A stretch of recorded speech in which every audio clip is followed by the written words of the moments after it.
Well, good evening, everybody. It is good to see you today. I've so enjoyed our study. This is going to be our last week together, but I'm positive it's going to be there's going to be some good information here for us to follow. You get to pick what you ponder. You don't get to pick the place where you're born. You don't get to pick your parents. You don't get to pick your birthday. You don't get to pick who your siblings are. We can't predict the weather, nor can we decide how much salt is in the ocean. And really, there's a lot of things, right? There's a lot of things that we can't control or pick or choose. But there is totally one thing. There's one thing that we have within us that we get to choose. We choose what we think about. Listen to this from the wise man of Proverbs chapter 4. He says, "Be careful what you think, because your thoughts run your life." Now, Lucato has an awesome illustration about this. He says that you can choose to be, you get to be the air traffic controller of your mental airport. You get to go up into the control tower and you get to control where your thoughts go. There are your thoughts circling above you in the air, and you get to choose what you do with them. If you want one of them to land, then you give it permission. If you want one of your thoughts to leave, then you choose to do so. You can select your thought pattern. Do you want to have good, happy thoughts tomorrow? Then sow the seeds of happiness today. Count your blessings. Memorize Bible scriptures. Pray. Sing some hymns. Be around encouraging people.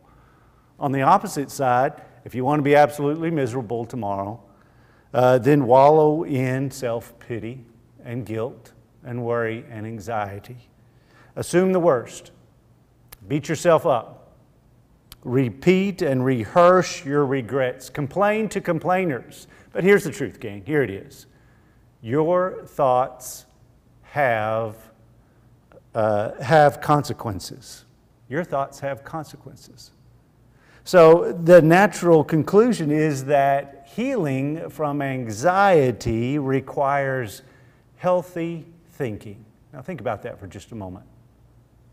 Healing from anxiety requires healthy thinking, all right? Your challenge is not your challenge. Your challenge is the way that you think about your challenge. Now, you may have to stop for just a moment and kind of let that one simmer just a little bit. Your problem is not your problem. The problem is how you think about that problem, right? Satan knows this for sure, and he loves to mess with our minds, all right? Philip's version of John 10:10 states it more clearly about Satan's intentions in our lives. Listen to this. He comes as a thief with the sole intention of stealing, killing, and destroying. He brings nothing but gloom and doom to our lives. When Satan gets in our lives, he just totally wrecks it. You remember our main man, Job? Once he was through with Job, Job was sick and alone. Remember Judas? After he got through messing with Judas's life, Judas was contemplating whether to live or not, right? The devil is to hope what termites are to oak. He just simply takes the insides and he tears them up. Exaggerated, overstated, inflated, and irrational thoughts are the devil's specialty. So we got to watch out, gang, because it comes across in words like this: no one will ever love me. No one cares about me. Everyone is against me. I'll never lose weight. I'll never get out of debt. I'll never have friends. And let me tell you, gang, right here, those are humongous, horrendous, monstrous lies. lies. Don't you ever believe those. No one is unsavable.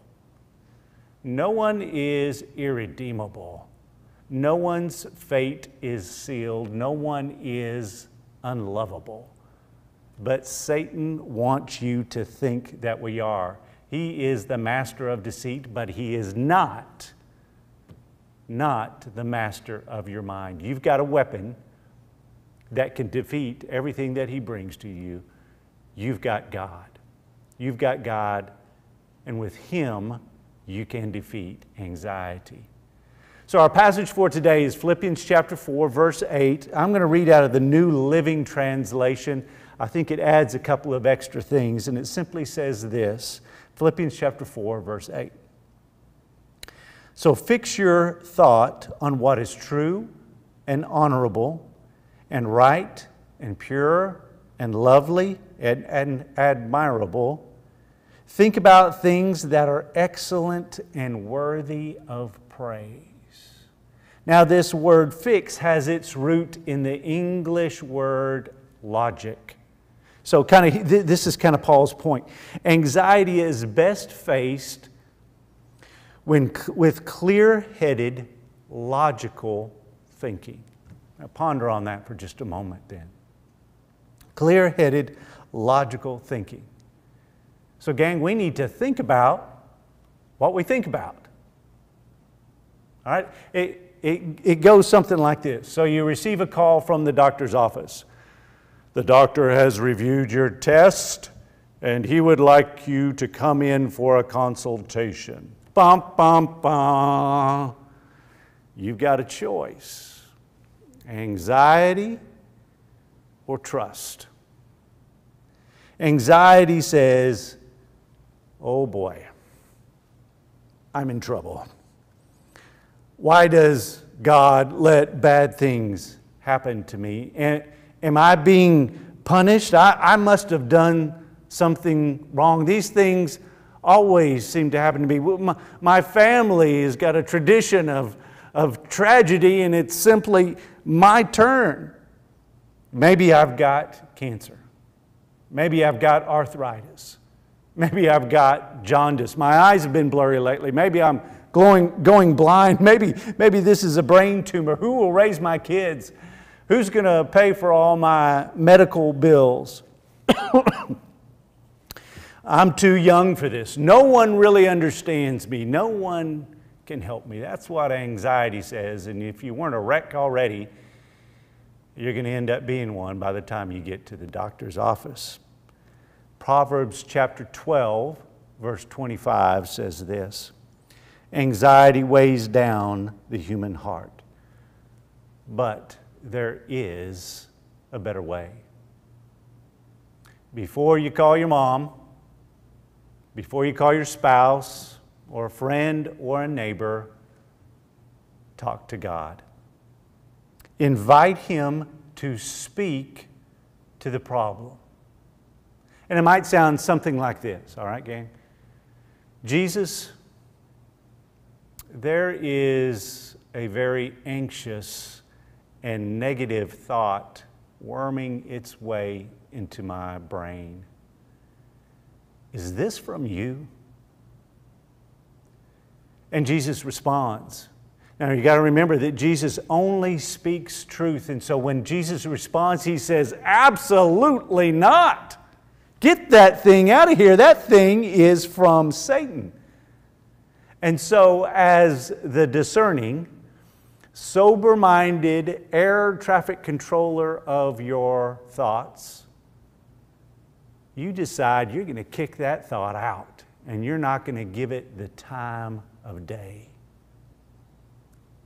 So then, gang, let's lay claim to every biblical promise that we can remember and then go searching for more. All right? I like the one from Ephesians chapter 6, verse 14. It simply says, fasten the belt of truth around your waist. Get that truth inside of you so you can tell the difference between whether it's God talking to you or Satan's trying to give you the wrong message. Resist the urge, gang, to exaggerate, overstate and amplify. Focus on the facts and nothing more. So when you do go to the doctor's office, you aren't heavied with worry, but you're buoyed by faith. I know which one I want. I know which one I prefer. How about you? Let's read our text again. Philippians chapter 4, verse 8. Fix your thoughts on whatever is true, honorable, right, and pure, and lovely, and admirable. Think about things that are excellent and worthy of praise. Now, there's a lot of things in there to try to remember. So sometimes stress and anxiety and Satan attacks come in a moment. And so I'm trying to succinctly pull this thing down into just a thought, just something real small that I can remember. And I believe Paul is saying this: cling to Christ. When anxiety comes, when worry comes, cling to Christ. Maybe to add a little bit more, maybe to make it a little more succinctly, make it your aim, make it your goal to cling to Christ. That adds this intentionality. This means that I'm going to work on it. I'm not just going to hope that it happens, but I'm more intentional about trying to cling to Christ. You know, John chapter 15, many of you are familiar with that. That's Jesus giving the illustration, the allegory of the vine and the branches. And that phrase, abide in me, is just stated in there a ton of times. And it really connects us to this idea of clinging to Christ. Abide in me. Some versions say, or remain in me. And Jesus' allegory here is, it's fairly simple and fairly direct. God is the vine keeper. And He loves and He lives to get the best out of its vines. And so He pampers and prunes and blesses and He cuts. Jesus is the vine. He is the root and the trunk of the plant, right? And so the root and the trunk, their role is simply to take the nutrients of the ground and take it up to the branches, which that's us. So think about this for a moment. All the good things coming from the ground, all the nutrients, all the soil, all the things that the branch needs, it's coming through the root. So picture this. All the good things that we end up getting, Jesus is the conduit. Right? Remember, we talked about this a couple of weeks ago. In fact, in our very first session together, we talked about God's sovereignty. And part of that was that He's in control of the big picture, not all the little things, but the big picture. But it references His good character, right? And so this is what God and Jesus do. They provide good things to the branches, to the people. And of course, we are the branches. We bear fruit. Our gentleness is evident to all. And when we do that, when we cling to Christ, God is truly honored. So here we are. Stay attached. That's the point. So stay attached. Don't let go. Cling to Christ with all you have. So I want you to envision a scenario with me, if you will. Picture a dad and a 4-year-old son walking through a crowded street. And he takes his son by the hand and he says, hold on to my hand. He doesn't say, take this map and make your own way. He doesn't say, hey, why don't you just try to dodge as much traffic as you can on your own. He doesn't say, hey, I'll see you home later, hope that you make it. No, the good dad grabs his son by the hand and says, hold on to me. Cling to Christ. So gang, I think there's 4 things that Paul's trying to tell us when it comes to anxiety. When we think about all of our past classes now, we're here in our 4th week, I think there are 4 things that Paul is telling us in regard to dealing with anxiety, putting it in its proper perspective. Number 1, start by celebrating God's goodness. Remember we talked about this last week, Jehoshaphat. Who did he put it in the front of the army? The singers, the praisers, right? Think about God's goodness. Rejoice in the Lord always, Philippians 4 says. And again, I will say, rejoice. Turn your attention away from the problem and for a few moments simply celebrate God's goodness. Isn't this the truth? The more we focus on something, the bigger it gets. So the more that we focus on our problem, the bigger it gets. But the same is true for God. The more we focus on God, the more that problem shrinks down to its appropriate size. Listen to this teaching from Psalm 121. I lift up my eyes to the hills. From whence comes my help? My help comes from the Lord, who made heaven and earth. Now that is packed full of just spiritual awesomeness. We could end up talking about that for quite a while. But I want you to key in on that first phrase. Notice the intentionality of those words. I will lift up my eyes. I will not sit down and focus on the negativity of the problem, but I'll lift up my eyes to the sovereign God, the God of goodness. All right? Number 2, ask for help. Let your request be made known to God. Fear triggers either despair or prayer. So we need to choose wisely. God said, call on me in the day of trouble. Jesus said, ask and it will be given to you. Seek and you will find. Knock and the door will be open to you. And just from that little verse right there, we see how intentional this directive is. There's no might. There's no maybe. There's no perhaps or Jesus possibly will. Jesus states unflinchingly that if you ask, I will listen. So ask. Ask. Number 3, leave your concerns with God. Emphasis on the first word. Leave your concerns with God. Let Him take charge. Let Him do what He's willing to do. Guard our hearts and our minds in Christ Jesus. Have you ever done this? Something breaks in your house, your appliance, and you take it to the repair shop. Do you stay at the repair shop and help the repairman fix it? Do you lean over his shoulder, constantly critiquing and watching everything he does? Do you perhaps take a sleeping bag, throw it on the workshop floor, and stay all night with him, helping him with the project? Well, of course we don't do that, right? We give it to the repairman and we leave it with him to do his work. That's his specialty. That's what he's meant to do. And the same is true of God. Leave it with Him. 2 Timothy chapter 1 verse 12 says this perfectly. Listen to this. I know whom I have believed and am persuaded that He is able to keep what I have committed to Him until that day. Man, He keeps what I have committed to Him until that day. That is so powerful. Again, God does not need our help. He does not need our counsel, nor does He need our assistance. When He is ready for us to re-engage, He'll let us know.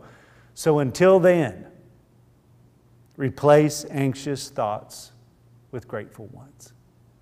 And number 4, meditate on good things. And we've been talking about that just here today. Guys, thank you so much for paying attention. This is such excellent material. Again, I've got a study sheet there online. I encourage you to go there now, immediately, right after this study, and go ahead and read some scripture and do some extra work there, and definitely pray God. And let's decide right now that we're going to put anxiety in its proper place. Thanks, guys. Talk to you later. Woohoo!